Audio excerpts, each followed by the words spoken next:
me nuts. Archie's strut and he's swinging nuts.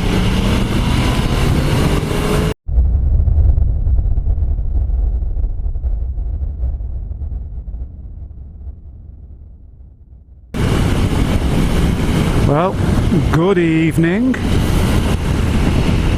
And yes, I think I do owe some explanations to my regular subscribers here, and I think I will start by sending a message out to all the dealers out there that sell motorcycles that half an hour's test ride is not enough.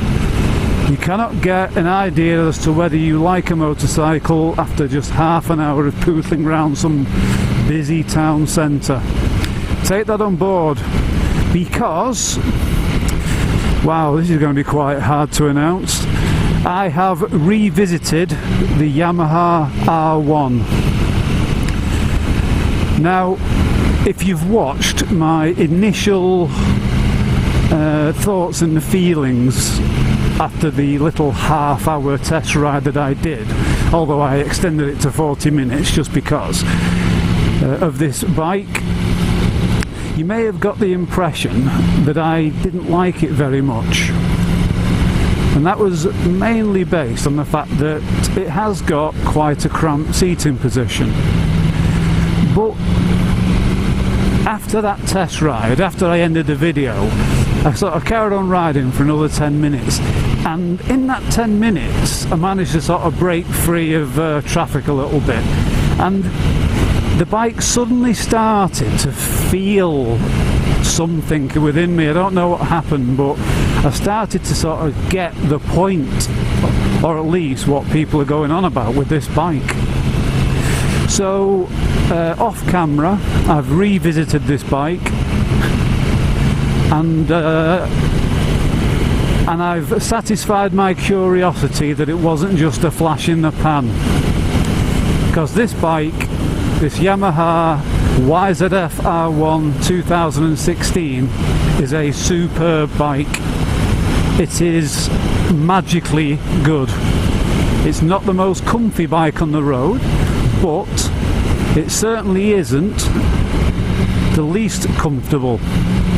There's a speed awareness van there, so it's 30 miles an hour up here.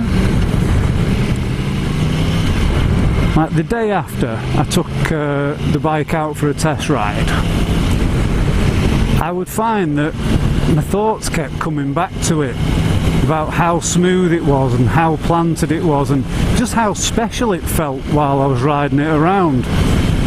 And it was a little bit like when I took the S1000RR out last year, although this was a much more stronger feeling, and I just got this urge that I need to revisit this bike. Now, if you've been a long time subscriber to my channel, back to when I had a 2012 Triumph Speed Triple, lovely bike, and I was utterly happy with that bike, right up until the point when I just happened to go into a dealer in the Blackburn area of the UK called the Rocket Centre, and I was only going in this dealer's to price up a new set of gloves. And there in the window, on a manager's deal, with just far too much money knocked off to ignore, was Tessie the Tuono. It was love at first sight, and there and then I did the deal.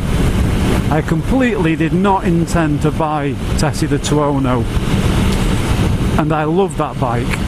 And it was a little bit afterwards, about a month or so after I bought it, I sort of started to think I wish I had bought the Veefour that was next to it on a similar manager's deal.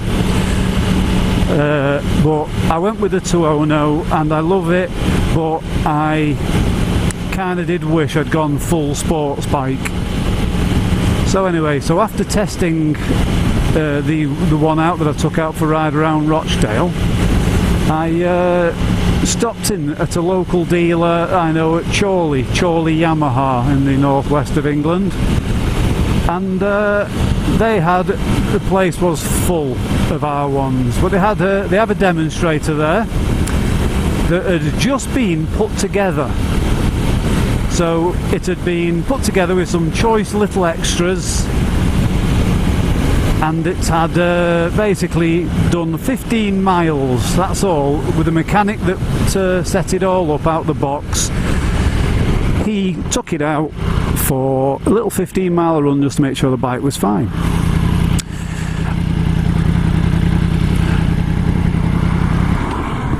While I was at the dealer, I saw a couple of second-hand bikes, second-hand 2015 R1s that were a good price, but I got the impression they'd been used quite extensively on track, and they hadn't had yet done the 2015 gearbox recall.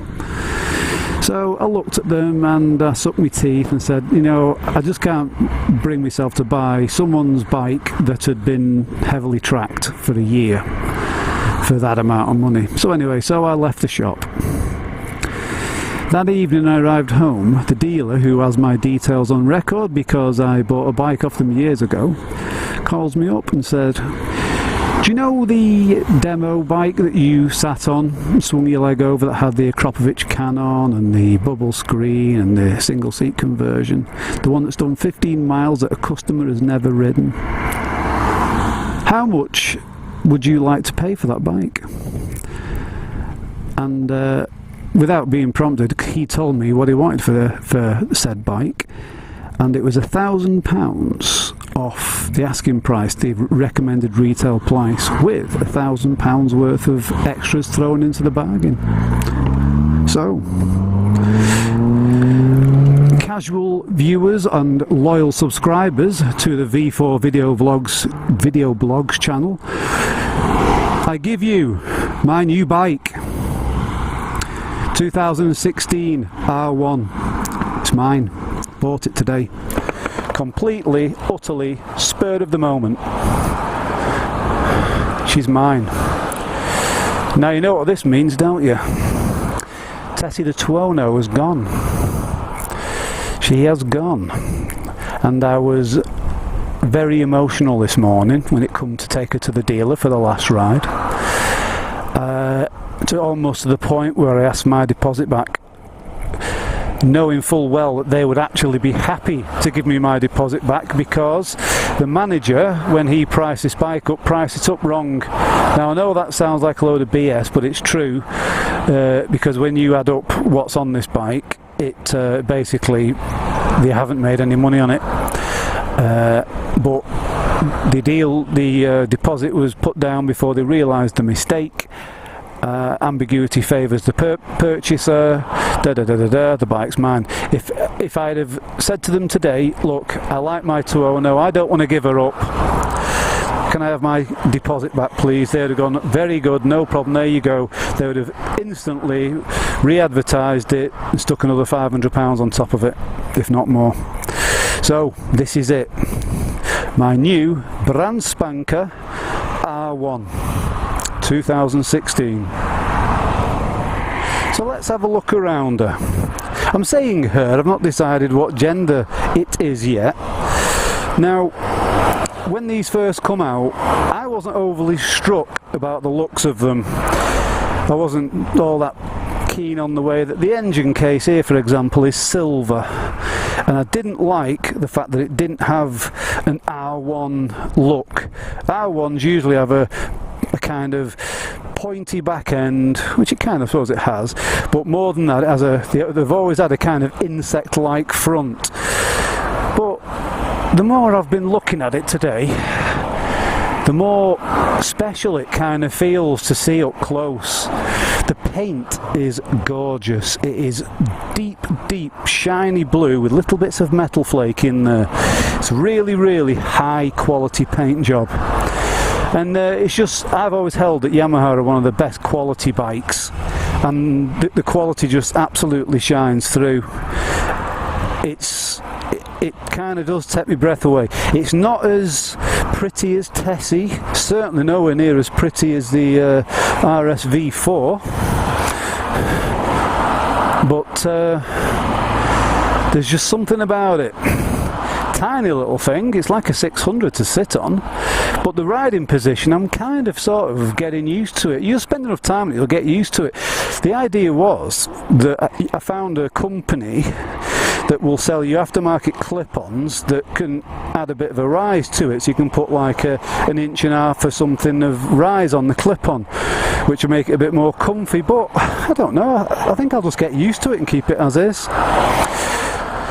What come with this bike, as you've probably already seen, it's got a nice Akropovich tailpipe, just the tailpipe. It's still got the mid catalyst thing on, because you can probably see down here that it's basically just an empty tube down there. The actual main muffling is done at the catalyst, which is under here. And it kind of looks a bit as if it's gone rusty, but it's not. They're all like that. It's the welding of titanium. That's what it goes like. So it's got that with a nice carbon fibre kick plate on it. It has also got a single seat conversion, colour matched. And it's also got a bubble screen on it, which is actually a really good thing, and that's a proper Yamaha catalogue bubble screen. It's not Power Bronze one or anything like that. So all I'll need to do on this bike is put a fender eliminator on it and some crash protection. I've got some front spindle, I took Tessie's spindle, front spindle protectors off, and with a little bit of tooling I can get them to fit, so that's that sorted. I'll get some crankcase covers and some frame sliders, just in the event that we parted company. But other than that, bike's ready to go. It's come shod in Bridgestone Battle Axe, I think they're called, what are they called? RS10Rs, which I've done a bit of research in, and they're basically in the same class as the race techs and the super coursers. They're basically a track day tyre that's suitable for the road. So yeah, proper knee-down tyres, and I'm working on this bit of a chicken strip here. I've only done 50 odd miles on the bike up to now, so we'll get rid of that in the next coming days or two. And of course it will need running in and braking in, which I will hope to do over a very short period of time, because we're kind of halfway into summer now and I want to get some use out of this baby. So I'm not going to do any kind of review, a proper review on this bike yet. I'm going to wait until she's broken in, had her first service, and I've got like the thick end of 1,000 miles on her. I'm saying her again. I think that does mean that it's a she. I'm sure one day she'll tell me her name. But yes, very special bike. And I'm just gonna spend the next couple of weeks getting used to her. And oh, I just love the way that TFT screen starts up. It's just so good. Look at that, 67 miles it's done. I've done all but 15 of that.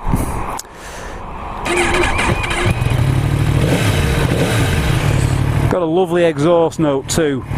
The addition of the Akropovich can just gives it a more throaty sound, but not necessarily more volume. And I quite like that, because sometimes, even with its complete stock can on, the Tuono was a bit antisocial, whereas this is a little bit more subdued. So anyway, let's just go for a little short ride and then I'll end the video.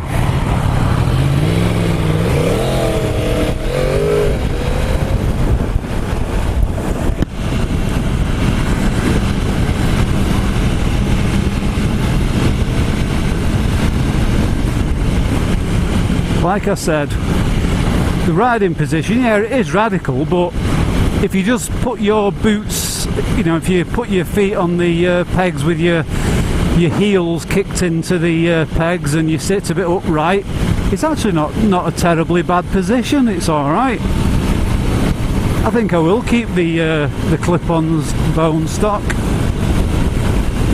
So yeah, very good.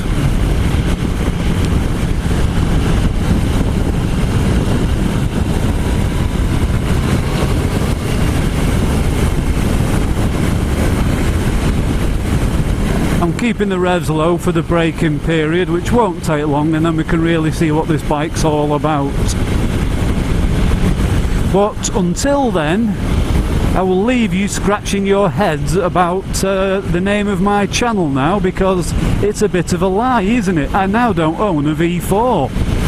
So what do? I'm not changing it again, no chance. It's already been 2 names. You know, it started off as Dave on 2 wheels, and then I realised that there was a much more popular and much better motovlogger out there called Chase on 2 wheels. So out of deference, I changed it to V4, because I was feeling very strongly about the engine configuration of my newest bike. But now I don't own a V4, although technically I suppose I do, because the cross-plane crank that is in this machine is even though it's an inline 4, it does have a very snatchy throttle. I will get used to that. Yeah, the cross-plane crank does actually have a V4 firing interval, so that's why it sounds like a V4. So yeah, I'll keep my channel named as it is for now. So yes, a day of revelations and a day of seesawing emotions. I am really going to miss Tessie. I did a track day on her the other day as a really good kick-ass goodbye, and I will put